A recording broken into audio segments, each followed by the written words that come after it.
Hello, good morning. Hi everyone, welcome back to my channel. कसे आहात तुम्ही सर्व? अपेक्षा करते मस्त आणि मजेतच असाल. आता जवळपास सकाळचे 11 वाजले असतील आणि ऑलमोस्ट माझी कामे आटोपलेली होती. स्वयंपाक वगैरे झालेला होता आणि पूजा वगैरे सर्व गोष्टी आटोपलेल्या होत्या. पण गॅसच्या ओट्यावरचं तेवढं क्लीन करायचं बाकी होतं. भांडे वगैरे पण बाकी होते. त्याआधी मी सकाळी काही कपडे भिजत टाकलेले होते आणि आता उन्हामुळे ते लवकर वाळून जातात म्हणून सगळ्यात पहिले मी कपडे वॉश करून घेतले आणि त्याच्यानंतर गॅसच्या ओट्यावरचं जे आहे ते काही आवरूया म्हटलं. कारण ॲक्च्युली मशीनमध्ये मी कपडे लावत असते, बट यांचे जे व्हाईट शर्ट आहे ते मशीनमध्ये निघत नाही. त्यामुळे ऑलमोस्ट मी जे व्हाईट कपडे असतात ते मी हातानेच वॉश करते आणि जे कलरफुल कपडे असतात तेच मशीनमध्ये वॉश करते. आमचे सगळ्यांचे जेवणं जे आहे ते आटोपलेली होती आणि मग कपडे वॉश झाल्यानंतर मी पहिले सगळे जे भांडे आहे ते क्लीन करून घेतले. तसं तर जेवण झाल्यानंतर फार कंटाळा येतो, बट आता नाही तर नंतर आपल्याला ते काम करावंच लागतं. त्याच्यामुळं मी मोस्टली प्रिफेअर करते की जेव्हाचं काम तेव्हाच करून घ्यायचं, जेणेकरून आपल्याला नंतर निवांत असा वेळ मिळणार आणि त्या वेळेमध्ये आपण स्वतःसाठी काहीतरी करू शकू. आता ज्या होममेकर असतात, म्हणजेच ज्या आपण घरामधले जे काही काम करतो, म्हणजेच आपण बायका, तर आपल्याला बरीचशी अशी कामे असतात आणि सर्वात महत्त्वाचं म्हणजे आपण त्याचा चार्ज घेत नाही. कुठलाही चार्ज कोणतीच स्त्री घेत नाही आणि आपली जे घरात किंमत असते ना, ॲज कम्पेअर टू ज्या वर्किंग असतात, तर ती थोडी कमीच असते. आता कोणत्या कोणत्या घरांमध्ये असतातही किंमत, बट बऱ्यापैकी तेवढी किंमत नसते आपल्या कामांची. आणि कधी कधी काय होतं ना, की थोडा वेळ असला आपल्याकडे आणि थोडा वेळ जर आपण मोबाईल पकडून बसलो तर आपल्याला लगेच म्हटलं जाते की किती वेळ मोबाईल बघते, काय करतेस दिवस. असे बरेच लोक असतात आणि मला तरी असं वाटते की हा एक्सपिरियन्स बरेच लोक घेत असणार, बऱ्याच स्त्रिया घेत असणार. आणि मग काय होतं, या गोष्टीमुळे आपण दुःखी होतो आणि बऱ्यापैकी मीही त्यातलीच होती, बट आता मला त्या गोष्टीचा तेवढा फरक पडत नाही आणि आपण स्वतःचा आनंद स्वतःच शोधला पाहिजे. या सगळ्या गोष्टी आपण इग्नोर केल्या तरच आपण सर्व गोष्टी चांगल्या आनंदाने करू शकतो. आता बघा, तुमच्याशी बोलता बोलता मी माझा गॅसचा ओटा वगैरे क्लीन करून घेतला. काहीही असो, भाजीपाला आपल्या घरामध्ये आला तर तो आपल्याला निवडून ठेवावाच लागतो. आपल्याशिवाय घरामध्ये ते काम कुणीच करत नाही आणि स्वयंपाक झाल्यानंतर गॅसचा ओटा पुसणं हे तर मॅन्डेटरी आहे. ते सुद्धा आपल्याला रोज करावं लागतं. आपल्याला करावं वाटत असेल किंवा नसेल तरीही ते आपल्यालाच करावं लागतं. मग जर ते काम आपल्यालाच करायचं असेल तर ते नंतरवर न ढकलता आपण तेव्हाच करून घेतलेलं बेटर होतं. आता किचनचं हे सर्व काम आटोपल्यानंतर मी जे काही निवडून ठेवलेलं होतं, वाटाण्याचे दाणे काढून ठेवलेले होते, सांबार वगैरे पण निवडून ठेवलेला होता, तर तो छान मस्त डब्यामध्ये भरून ठेवला आणि फ्रीजमध्ये स्टोअर करून ठेवला. मोस्टली मी जास्तीत जास्त जे काही आहे फ्रीजमधलं ते डब्यामध्येच ठेवते, कारण खूप काळ टिकते. आणि असे मी काही जे डबे घेतलेले होते फ्रीजमध्ये ठेवायचे, तर ते मी ऑनलाईनच बोलावलेले होते आणि खूप छान मस्त क्वालिटी आहे. 4 वर्षापासून ते मी यूज करत आहे, बट त्याला काहीही झालं नाही आणि भाजीपाला पण खूप काळ टिकतो. तुम्हाला जर लिंक हवी असेल तर मी डिस्क्रिप्शनमध्ये ॲड करते, नक्की चेक कराल. मी मस्त किचन स्वच्छ झाडून वगैरे टाकलं आणि सगळं माझं किचनचं काम आटोपलेलं होतं. सकाळी मी एकदा किचन आवरल्यानंतर दिवसभर त्याला काहीही होत नाही. डायरेक्टली जेव्हा मी स्वयंपाक करते, चहा करते, त्यावेळीच ते विस्कळीत होतं. तोपर्यंत सगळं माझं जसंच्या तसं राहतं आणि या सगळ्या कामाच्या गडबडीत आपण स्वतःकडे लक्ष देणं विसरून जातो. गेल्या 8-10 दिवसापासून मी ऑब्झर्व केलं की मी खूप कमी पाणी पित आहे आणि त्याच्यामुळं माझा चेहरा असा फ्रेश वाटत नाही. त्याच्यामुळं मग मी ठरवलेलं आहे की आता भरपूर पाणी प्यायचं आणि तसंही खूप जास्त प्रमाणात ऊन वाढलेली आहे, त्याच्यामुळं पाणी आपण पिलंच पाहिजे. आपल्याला रोजच्या रोज बरीच कामे असतात. झाडू मारणं, पोछा मारणं, भांडे घासणे, कपडे, स्वयंपाक बनवणे, स्वयंपाकासाठी काय बनवायचं हा विचार करणे, ब्रेकफास्ट बनवणे, अशी बरीचशी कामे आपल्याला असतात. आता आपण याच्या व्यतिरिक्तही बरीच अशी छोटी मोठी कामे करतो आणि घरामध्ये आपल्याला ती प्रत्येक काम बघताना घरामधले मेंबर राहत नाही. त्याच्यामुळं ते आपल्याला म्हणतात की दिवसभर तू काय करते. बट घरामध्ये जर एखादा CCTV लावून आपली सगळी कामे जर नोटीस केली ना, आपण दिवसभर काय काय करतो, तर लोकांना कळेल किंवा घरातल्या मेंबरला कळेल की आपण की जे 9 ते 5 वर्किंग करणारे असतात त्यांचं वर्किंग एकदाचं संपतं, पण आपले कामं मात्र संपत नाही. इव्हन आपण झोपाच्या 1 तास आधीपर्यंतसुद्धा हाच विचार करत असतो की दुसऱ्या दिवशी आपल्याला काय बनवायचं आहे किंवा मुलांच्या टिफिनमध्ये दुसऱ्या दिवशी काय द्यायचं आहे. आता जे तुम्ही प्लांट बघितलं तर ते सदाफुलीचं होतं. आम्ही नर्सरीमधून आणलेलं होतं आणि ते ते खराब झालं प्लांट, बट त्याचे जे फ्लावर्स असतात ते त्याच कुंडीमध्ये पडले आणि छान मस्त त्याचे रोपटे ग्रो झाले.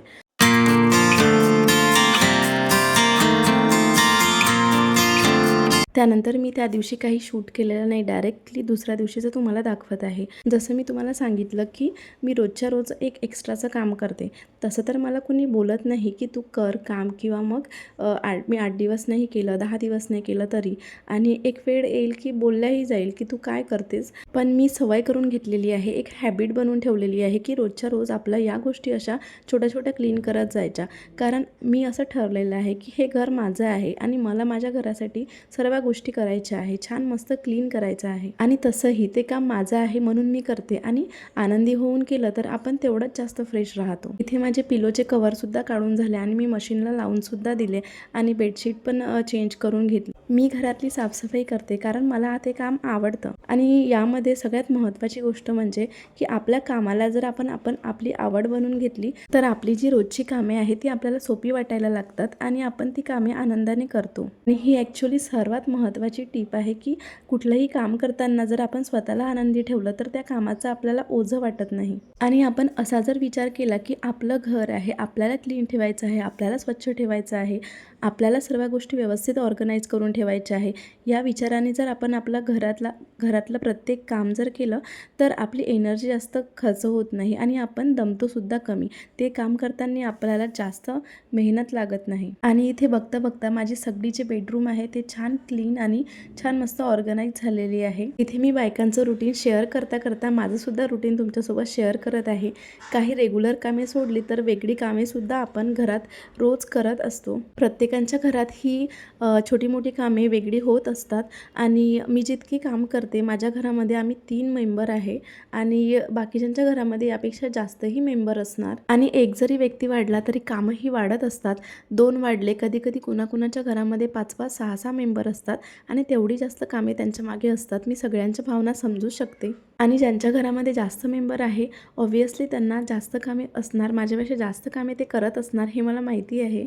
आणि इथे आम्हाला जायचं आहे टूरला, तर जे कपडे आहेत ते बाहेर काढून घेतले. आज बॅगसुद्धा जे ठेवलेली होती आतमध्ये तीसुद्धा बाहेर काढून घेतली आणि मला हळूहळू करून सगळी बॅग पॅक करायची होती. साधा आपल्याला 1 दिवसा जरी टूर असला तरीसुद्धा आपल्याला बॅग न्यावी लागते, बरेचसे सामान असं न्यावं लागतं सोबत. आणि इथे तर आम्ही 8 ते 10 दिवसासाठी चाललेलो आहे, त्याच्यामुळे मला सगळ्या गोष्टी व्यवस्थित आठवणीने घ्यायच्या आहे. आणि असं जर असलं तर मी काय करते की एक लिस्ट बनवून ठेवते. सर्वात पहिले मी काय केलं की आमच्या तिघांचेही जे काही कपडे आहेत ते बेडवरती काढून घेतले. आणि त्याच्यामुळे एक अंदाज येतो की आपल्याकडे किती कपडे न्यायचे आहे वगैरे. आणि हळूहळू मला सगळ्या गोष्टी मी जमा करून ठेवते आणि मग पॅक करते. कधी कधी काय होतं, आपण एखाद्या घरामधला जो कानाकोपरा असतो तो छान नीट स्वच्छ ठेवतो आणि छान मस्त क्लीन करून घेतो. आणि आपल्याला फक्त एक अप्रिशिएशन पाहिजे असतं कोणाकडून की वाव तू किती छान केलं आहे, मस्त केलेलं आहे. बट तसं होत नाही आणि मग आपल्याला वाईट वाटतं. सो या गोष्टीतून बाहेर पडणं हे खूप जास्त महत्त्वाचं आहे. कारण आपण जर अपेक्षा करत राहिलो की आपल्याला येऊन कोणीतरी बोललं पाहिजे, आपलं कौतुक केलं पाहिजे, तर असं होत नाही.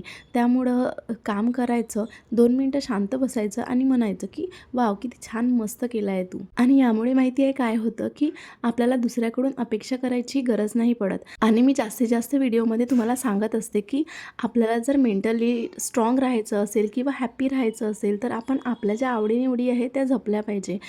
कोणाला गार्डनिंग आवडत असेल, कोणाला पेंटिंग, कोणाला ड्रॉइंग, कोणाला DIY बनवायला आवडत असेल तर त्या सगळ्या गोष्टी आपण केल्या पाहिजे. आता मी असं काही म्हणत नाही की रोजच्या रोज तुम्ही काहीतरी बनवा, बट आपण आठवड्यातून 2 दिवस किंवा 3 दिवस या गोष्टीसाठी आपल्या ज्या हॅबिट्स आहे, आपल्या ज्या आवडी आहे त्यासाठी देऊच शकतो. आणि याच्यामुळे आपणच मेंटली फ्रेश राहू. आणि ज्या आपण काही गोष्टी बनवल्या त्या जर आपण बघितल्या तर त्यांनी आपण जास्त हॅप्पी होतो. बेडरूमचं आवरून झाल्यानंतर मी किचनमध्ये आले आणि किचनमध्ये मला भांडे वगैरे लावायचे होते. थोड्याफार गोष्टी जागच्या जागी ठेवायच्या होत्या तर ते सर्व मी करून घेतलं.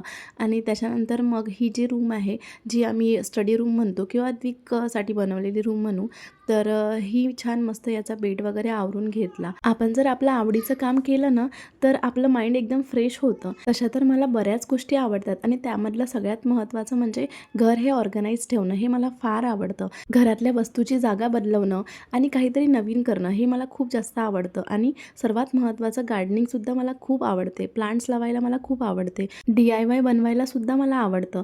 आणि जसा जसा वेळ मिळेल, माझ्याकडे वेळ असेल तसं मी सगळ्या गोष्टी जपण्याचा प्रयत्न करते.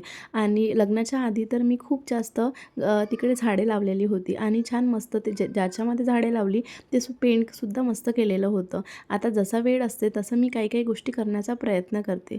इथे अद्विकसुद्धा उठला आणि सकाळची मी माझी बरीच कामे आटोपलेली होती. मशीनला कपडेसुद्धा लावून झालेले होते आणि सगळ्यात उठल्यानंतर अद्विकचं पहिलं काम असतं ते म्हणजे ब्रश करणे. ते म्हणतात ना, मुलं आपलंच अनुकरण करतं. तर आपण जर चांगल्या गोष्टींची सवय मुलांना लावली तर ते तसंच शिकतात आणि आपण जर सर्व गोष्टी व्यवस्थित जागच्या जागेवर ठेवल्या आणि त्यांना जर शिकवलं तर ते तसंच करतात.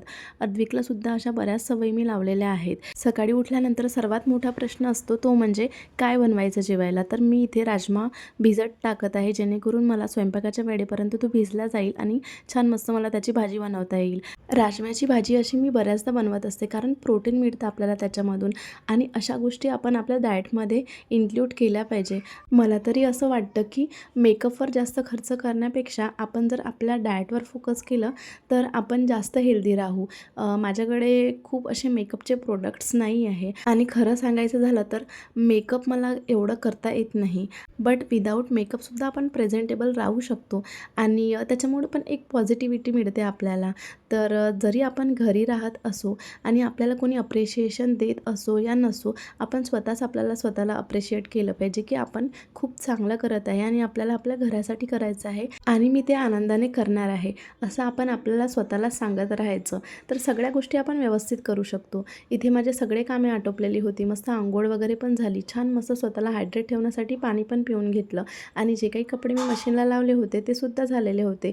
छान मस्त ऊन होती तर मी मस्त सगळे कपडे वाळत घातले आणि इथंच मी माझा व्हिडिओ संपवते. तुम्हाला आजचा व्हिडिओ कसा वाटला कमेंट करून नक्की कळवा. चॅनलवरती नवीन असाल तर चॅनलला सबस्क्राईब करा, लाईक करा, शेअर करा. तर भेटूया अशा नेक्स्ट इंटरेस्टिंग व्हिडिओमध्ये. तोपर्यंत स्वतःची काळजी घ्या. So take care friends. Bye.